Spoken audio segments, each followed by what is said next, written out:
Height and distance ऐसा topic है जो आपको कम प्रयास में, थोड़े से प्रयास में गणित में अच्छे मार्क्स दिला सकता है। इसके लिए केवल दो चीज़ें हमें आनी चाहिए। पहला तो हमें पता होना चाहिए उन्नयन कोण और अवनयन कोण का कॉन्सेप्ट, पहली बात।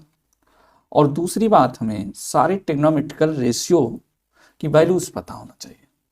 तो इसी दोनों पर हम चर्चा करेंगे और क्वेश्चंस को देखेंगे। तो चलिए शुरू करते हैं।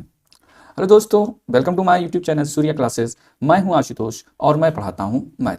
आज की जो टॉपिक है वो हाइट एंड डिस्टेंस यानी ऊंचाई और दूरी को लेकर के है। ऊंचाई और दूरी, ऊंचाइयों दूरी को लेकर के आज का यह वीडियो है।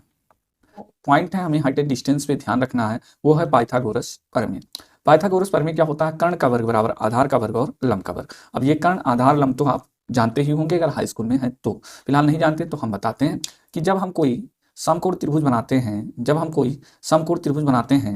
तो समकोण जो कोण है उसके सम्मुख जो भुजा है यानी सबसे जो बड़ी भुजा है इसको कर्ण कहते हैं। और समकोण से जो लगी हुई संलग्न भुजाएं हैं उनमें से एक लंब होता है और एक को हम आधार मानते हैं। अब यहाँ अगर ये एक एंगल ऑफ रेफरेंस होता है, जिस एंगल से हम देख रहे होते हैं, अगर हम इस एंगल से यहाँ से देख रहे होते हैं तो इस एंगल के सामने की भुजा क्या कहलाएगी? लंब कहलाएगी। और अगर हमारा पॉइंट ऑफ रेफरेंस यहाँ है यानी थीटा कोण हमारा यहाँ बन रहा है तो इस कोण के सामने की भुजा ये क्या हो जाएगी? लंब हो जाएगी। तो बाय डिफॉल्ट हम लोग यहाँ पर ये मेंशन किए हैं, ये हमारा क्या है? एंगल ऑफ रेफरेंस जहाँ से हम देख रहे हैं। तो आपको पाइथागोरस प्रमेय समझ में आ गया होगा। क्या होता है? जो बड़ी भुजा है यानी कर्ण का वर्ग शेष दोनों भुजाओं के वर्गों के योग यानी आधार का वर्ग और लंब का वर्ग, इन दोनों के वर्गों के योग के बराबर है। ठीक है। दूसरा जो पॉइंट हमें ध्यान में रखना है वो क्या है? उन्नयन कोण और अवनयन कोण। उन्नयन कोण और अवनयन कोण। तो देखिए, जब हम किसी वस्तु को नीचे से देखते हैं, यहाँ से हम देख रहे हैं और वस्तु यहाँ है, तो हमारे आंखों की जो क्षैतिज है उससे जितना कोण हम देखते हैं ऊपर, वो क्या कहलाता है? उन्नयन कोण। ये क्या है? उन्नयन कोण। यानी हमारी जब हम किसी चीज को ऊपर देखते हैं, अपने से ऊपर देखते हैं, तो हमारे आंखों का जो क्षैतिज है उसके और जहां पर हम आंखें उठाकर देख रहे हैं उसके बीच का जो कोण है वो उन्नयन कोण कहलाता है। क्या कहलाता है? उन्नयन कोण। उन्नयन कोण कहलाता है। और जब हम ऊंचाई पे होते हैं और नीचे कोई वस्तु देख रहे होते हैं तो हमारा क्षैतिज से ये जो हम जितने नीचे कोण देख रहे होते हैं इसके बीच में बना कोण क्या कहलाता है? अवनमन कोण। क्या कहलाता है? अवनमन कोण कहलाता है। लेकिन आपको बहुत ज्यादा इसमें परेशान होने की जरूरत नहीं है उन्नयन और अवनमन में। ठीक है, क्योंकि अल्टीमेटली जो अवनमन कोण है वो उन्नयन कोण के बराबर हो जाता है। क्या हो जाता है?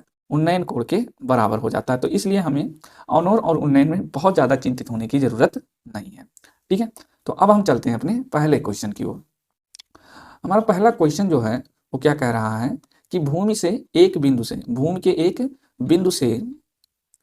एक बिंदु से जो मीनार के पाद बिंदु मतलब फुट, ठीक है, मीनार का जो नीचे वाला बिंदु है वहां से 30 मीटर की दूरी पर है। भूमि पर एक बिंदु है जो मीनार के पाद बिंदु से 30 मीटर की दूरी पर है। तो मान लेते हैं कि हमारा ये क्या है? एक मीनार है। ठीक है, ये क्या है? हमारा एक मीनार है और इसका पाद बिंदु ये होगा। ठीक है, और ये क्या होगा? शीर्ष होगा। तो इस पाद बिंदु से कितनी दूरी पर? 30 मीटर की दूरी पर, 30 मीटर की दूरी पर एक बिंदु है। अब यहां से देखते हैं तो मीनार के शिखर का उन्नयन कोण कितना है? 30 अंश। अब यहाँ पर कोई व्यक्ति है और वो देखता है इस मीनार के शिखर को, तो ये अपने इसकी आंखें जो है 36 के साथ कितना कोण बनाती हैं? 30 अंश का कोण बनाती हैं। आपको मीनार की ऊंचाई ज्ञात करनी है। मीनार की ऊंचाई यानी कि ये ऊंचाई आपको ज्ञात करनी है। ठीक है, तो मान लेते हैं कि ए और बी क्या है? मीनार है और सी से हम देख रहे हैं, तो ये हमारा एक क्या बन गया? समकोण त्रिभुज बन गया। और जिसका ये कोण क्या है? 90 है और ये हमारा एंगल ऑफ रेफरेंस है मान लो। ठीक है, यहां से हम देख रहे हैं। ठीक, तो अब देखिए, आधार हमको पता है और हमको लंब पता करना है। ठीक है, तो आधार और लंब में कौन सा ट्रिग्नोमेट्रिकल रेशियो संबंध देता है? तो देखिए, साइन थीटा बराबर लंब बटे कर्ण, ये वाला याद करिए, हमने पढ़ा रखा आपको। हमें संबंध किस में चाहिए? आधार और लंब में। और देखिए 90% जो क्वेश्चन होंगे आपके ट्रिग्नोमेट्री के वो आधार और लंब से ही संबंधित होंगे, यानी tan को आप पकड़ लीजिए, लंब और आधार में यही संबंध बनाता है। तो अब इस त्रिभुज में, त्रिभुज ABC में tan 30 इक्वल टू क्या होगा? tan 30 इक्वल टू क्या होगा? tan थीटा इक्वल टू क्या होता है? लंब बटे आधार। तो लंब यहां से देखेंगे तो क्या है? AB और आधार क्या है? BC। अब देखिए थीटा क्यों हमने लिया tan? क्योंकि हमें आधार पता है, लंब चाहिए, और ये एंगल पता है हमें। तो एंगल पता है, आधार पता है और लंब हम यहाँ से निकाल लेंगे। tan 30 का मान क्या होता है? tan 30 का मान क्या होता है 1/√3, ठीक है। और ए बी हमारा कितना है, ए बी मीनार है जिसको हमें निकालना है, और बी सी हमारे पास कितना है 30 मीटर। अब ए बी बराबर क्या हो जाएगा आपका, 30 को इधर भेज देंगे आप तो 30/√3 हो जाएगा। अच्छा 30 को हम लिख क्या सकते हैं, तो 30 को लिख सकते हैं 3 × 10, ठीक है। और 3 को क्या लिख सकते हैं √3 × √3, ठीक है। √3 और √3 3 हो गया, और 10 से गुणा करेंगे 30 हो जाएगा। नीचे हमारा √3 है, √3 से कैंसिल हो जाएगा। तो हमारे पास फाइनली ए बी की जो आई लंबाई वो कितना है 10√3 मीटर, यानी कि यहाँ पर मीनार की ऊंचाई जो है वो कितनी है 10√3 मीटर। और इस तरह से हमारा पहला क्वेश्चन हो गया। देखिए प्रैक्टिस आप करेंगे तो आपके लिए भी आसान हो जाएगा, क्वेश्चन बहुत टफ नहीं होते हैं, ठीक है। चलिए नेक्स्ट क्वेश्चन पे हम आते हैं। ये हमने उदाहरण लिया है एक, ये हमने क्या लिया है आपका एक उदाहरण लिया है। क्या है, धरती पर एक मीनार ऊर्ध्वाधर खड़ी है। तो मान लीजिए ये हमारी मीनार है जो खड़ी है, ठीक। धरती के एक बिंदु से जो मीनार के पाद बिंदु से 15 मीटर दूर है। अब यहाँ पर मान लीजिए ये इसका पाद बिंदु है और ये क्या है शीर्ष है। अब यहाँ पर एक बिंदु है हमारी, और ये बिंदु कितना है, ये जो बिंदु है वो मीनार के पाद से यानी यहाँ से 15 मीटर की दूरी पर है। कितना मीटर की, 15 मीटर की दूरी पर है, ठीक है। मीनार के शिखर का उन्नयन कोण 60 अंश है। यहाँ से यानी इस बिंदु से ये मीनार का शिखर है, यहाँ का जो एंगल है वो कितना है आपका 60 डिग्री है, 60 डिग्री है। मीनार की ऊंचाई ज्ञात करना है हमें, यही मीनार की ऊंचाई मान लीजिए यही ज्ञात करना। तो हम यहाँ कंसीडर करते हैं, मानते हैं कि ए बी मीनार है और सी हमारा प्रेक्षण बिंदु है जहां से हम प्रेक्षण कर रहे हैं। अब यहाँ भी दिए आधार और लंब, लंब पता करना, आधार दिया और ये हमारा एंगल दिया है। तो हम आधार और लंब में संबंध देखेंगे और कौन देता है tan थीटा। तो त्रिभुज ए बी सी में, अब यहाँ पे आपको लिखना पड़ेगा कि माना ए बी मीनार और सी क्या है प्रेक्षण बिंदु है। फिर त्रिभुज ए बी सी में हम क्या ले लेंगे tan 60 इक्वल टू क्या हो जाएगा हमारा tan थीटा इक्वल टू क्या होता है लंब बटे आधार होता है। तो tan 60 यानी यहाँ 60 लिए हैं तो लंब क्या है हमारा ए बी लंब है, और बटे आधार क्या है BC, ठीक है। tan 60 का वैल्यू कितना होता है √3 होता है। ए बी का वैल्यू कितना है हमारा h है यानी मीनार की ऊंचाई, और BC कितना है 15 मीटर। अब h इक्वल टू अगर हम निकालेंगे तो 15 इधर मल्टीप्लाई हो जाएगा 15√3 मीटर, और यही आपके क्या है मीनार की ऊंचाई है, क्या है मीनार की ऊंचाई है। तो इस तरह से हमने 2 क्वेश्चन आसान से समाप्त कर लिए। चलिए नेक्स्ट क्वेश्चन पे हम आते हैं। ये बढ़िया क्वेश्चन है इस चैप्टर का, और पॉसिबिलिटी है कि ऐसे क्वेश्चन आपसे पूछे जा सकते हैं। देखिए आंधी आने से एक पेड़ टूट जाता है, ठीक है, और टूटा हुआ भाग इस तरह मुड़ जाता है कि पेड़ का शिखर जमीन को छूने लगता है और इसके साथ 30 अंश का कोण बनाता है। तो मान लीजिए ये पेड़ था हमारा, ये पूरा क्या था हमारा एक पेड़ था, और यहाँ से ये क्या हो गया टूट गया, क्या हो गया वहां से टूट गया, और टूट करके पेड़ ये इस तरह से गिर गया, और ये 36 के साथ क्या करने लगा 30 अंश का कोण बनाने लगा, ठीक है। ये पूरा पेड़ था हमारा ए बी, और ये आपका सी पॉइंट था। अब ये सी पॉइंट कहाँ आ गया, यहाँ आ गया टूट के, ए यहाँ आ गया, ये वाला टूट करके यहाँ आ गया, ठीक। अब देखिए ठीक, पेड़ की पाद बिंदु से दूरी जहां पेड़ का शिखर जमीन को छूता है 8 मीटर है, यानी यहीं पर शिखर छू रहा है। तो यहाँ से यहाँ तक की दूरी कितनी दी गई है 8 मीटर। पेड़ की ऊंचाई ज्ञात कीजिए, यानी ये पूरा हमें ज्ञात करना है, ठीक। अब मान लो कि ये पेड़ की ऊंचाई इधर x है और ये y था, यानी पूरे पेड़ की ऊंचाई हमारी कितनी थी x और y थी, ठीक। पूरे पेड़ की ऊंचाई जो थी वो क्या थी हमारी x + y थी, ठीक। अब देखिए यहाँ पर 90 डिग्री है। अब एक बार हमें ये x का मान निकालना और एक बार ये हमारी y टूट के इधर आया तो ये अब क्या हो गया y हो गया, एक बार y का मान निकालना है, ठीक है। तो मान लेते हैं, माना पेड़ ए बी बराबर कितना था x + y था, ठीक है, और x बराबर क्या है आपका BC, यस BC, और y बराबर हमने क्या लिखा है AC, क्या लिखा AC, ठीक। अब देखिए क्या होगा हमारे पास, अब यहाँ त्रिभुज ABC में क्या लेंगे हम tan 30 लेंगे।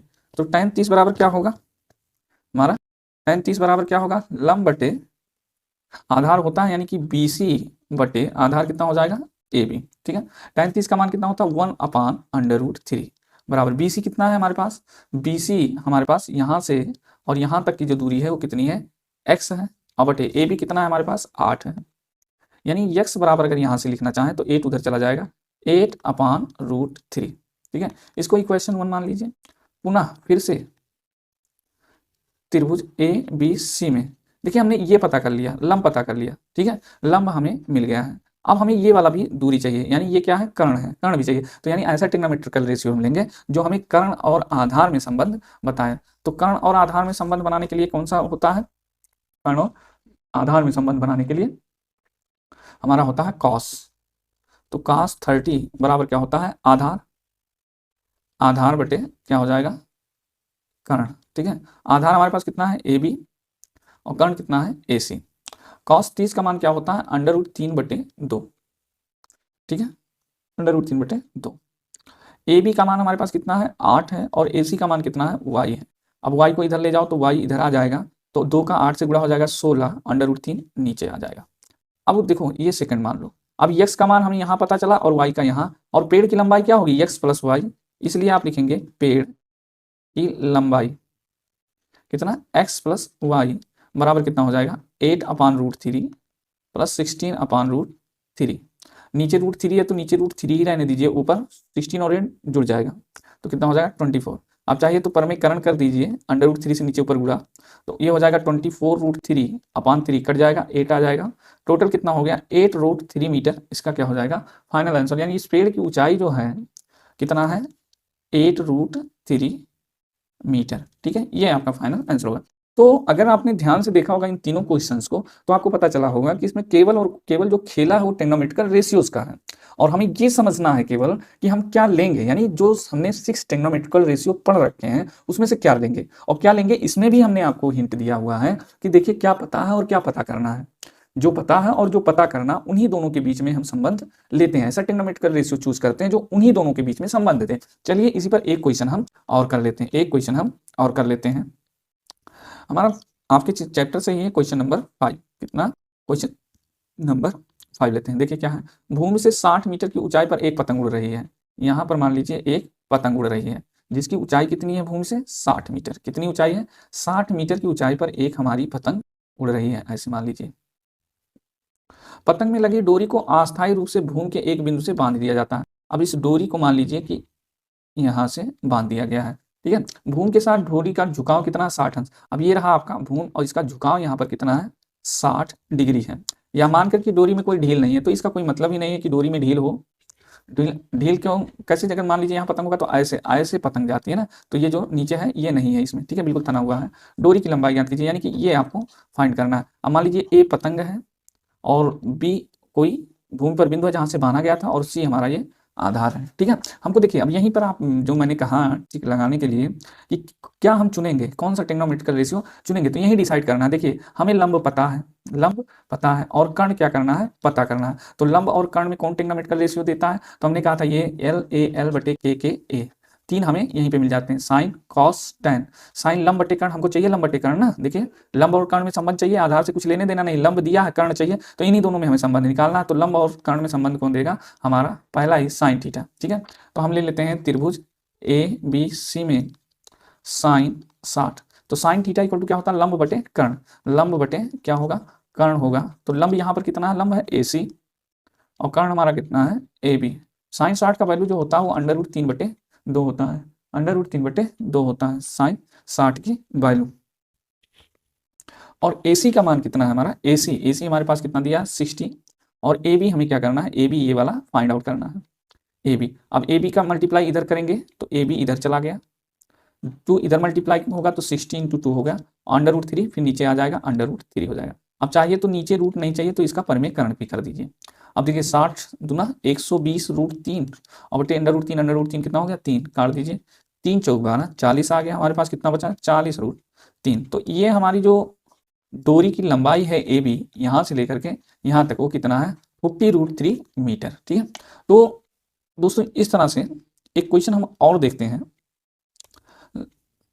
देखिए क्या कह रहा है हमारा क्वेश्चन है, एक मीनार के पाद बिंदु से एक भवन के शिखर का उन्नयन कोण 30 डिग्री है। ठीक है, और भवन के पाद बिंदु से मीनार का शिखर का उन्नयन कोण 60 डिग्री है। यदि मीनार 50 मीटर ऊंची हो तो भवन की ऊंचाई ज्ञात कीजिए। ये थोड़ा सा टफ क्वेश्चन है, 2 बार सॉल्व करना पड़ेगा। इसमें क्या कह रहा है, एक मीनार के पाद बिंदु से एक भवन के शिखर का उन्नयन कोण 30 डिग्री है।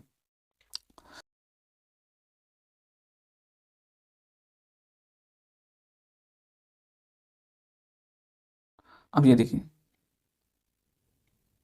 ये मान लीजिए क्या है, मीनार है, और यहाँ पर मान लीजिए हमारा क्या है, भवन है।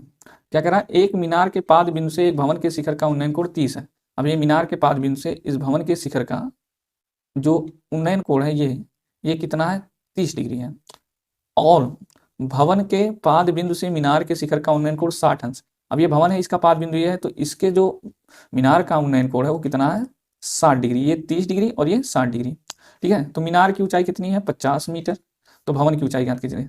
तो मान लेते हैं हम यहाँ से भवन की ऊंचाई से एक रेखा खींच देते हैं इसके पैरेलल। तो जितना ये h है तो ये भी कितना हो जाएगा, h हो जाएगा यहाँ तक।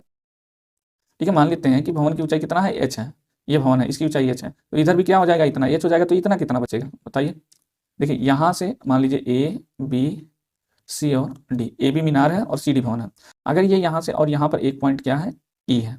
अब ए बी पूरा कितना था 50 और बी ई निकल गया एच, तो ये ए ई कितना बचा, 50 माइनस एच बचा। अब यहाँ पर देखिए दो त्रिभुज हैं, एक त्रिभुज ये है हमारा ए बी डी और दूसरा सी डी बी है। ठीक, इन्हीं दोनों में हमें सॉल्व करना है और हमें इस भवन की ऊंचाई निकालनी है। ठीक, तो पहले हम करते हैं त्रिभुज ए बी डी में। ठीक है, हमें आधार से मतलब है और इससे लंब से मतलब, कर्ण से हमें यहाँ कोई मतलब नहीं है, कर्ण से कोई लेना देना नहीं है। आधार से इसलिए मतलब कि यहाँ भी आधार दोनों में है, इस त्रिभुज में भी है और इस त्रिभुज में भी है। तो त्रिभुज ए बी डी में क्या हम लेंगे, हम लेंगे tan 60 इक्वल टू, अब ये जो हमारा त्रिभुज है देखिएगा ध्यान से, ये त्रिभुज हमारा ये त्रिभुज, ठीक है, ए बी डी में यहाँ tan 60 लेंगे तो क्या हो जाएगा, लंब बटे कर्ण। ठीक है, तो लंब बटे आधार होता है, तो ए बी बटे आधार कितना है, बी डी।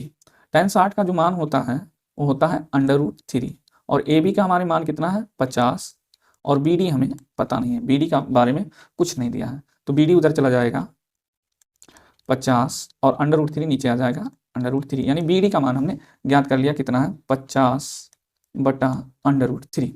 अब इस त्रिभुज में हम आते हैं इस वाले में, इस त्रिभुज में यानी सी डी बी में, त्रिभुज सी डी बी में भी हम लेंगे क्या लेंगे, tan 30 यहाँ पर, क्योंकि यहाँ पर जो एंगल बन रहा है वो 30 अंश का बन रहा है, बराबर लंब यानी कि सी डी बटे आधार कितना हो जाएगा बी डी। tan 30 का मान होता है 1 बटे √3 और सी डी का जो मान है वो कितना है h है और बी डी का मान कितना है 50 बटा √3। अब ये 50 बटा √3 इधर जाएगा तो मल्टीप्लाई हो जाएगा, तो 1/√3 इंटू 50/√3 इक्वल टू कितना हो गया h, यानी h बराबर क्या हो जाएगा 51 जा 50, √3 का √3 में गुणा होगा तो 3, यानी 50 बटे 3। इसको क्या लिख सकते हो, 3 1 3 2 5 20 3 6 18 2 20 16 सही 2 बटे 3 मीटर भी हम लिख सकते हैं इस भवन की ऊंचाई। तो दोस्तों आशा करता हूँ कि आपको क्वेश्चन समझ में आए होंगे। बस ये है कि पेशेंसली आपको थोड़ा सा पेशेंस रखना पड़ेगा, जब भी आप कहीं से कुछ सीखना चाहते हैं तो पेशेंस आपको रखना पड़ता है। चलिए देखते हैं, कुछ क्वेश्चंस और भी लाने का प्रयास करेंगे हम, तब तक आप रिवीजन करते रहिए और एग्जाम की बेहतरी के लिए आपको इस समय अच्छे से पढ़ाई करते रहना चाहिए। मिलते हैं नेक्स्ट वीडियो में, तब तक के लिए गुड बाय।